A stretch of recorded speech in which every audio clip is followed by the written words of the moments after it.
বনৰ গৰাখহনীয়াৰ ভয়ংকৰ তাণ্ডৱ হাতশিঙিমাৰীত ভাৰত বাংলাদেশ সীমান্ত এলেকা কুকুৰাডাঙাত মহাবাহ ব্ৰহ্মপুত্ৰ নদীৰ ব্যাপক গৰাখহনীয়া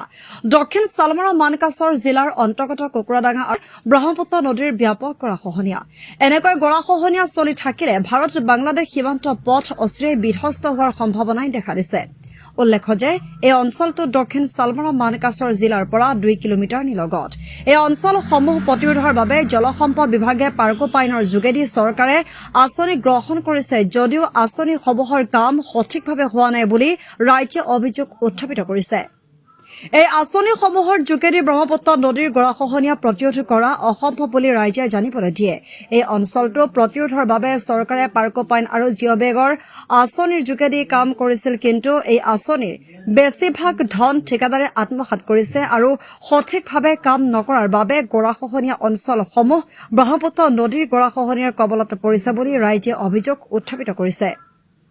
সেয়েহে এই অঞ্চলটো প্ৰতিৰোধ কৰিবলৈ হলে বোল্ডাৰৰ ব্যৱস্থা কৰিব লাগিব বুলি ৰাইজে অনুৰোধ জনায়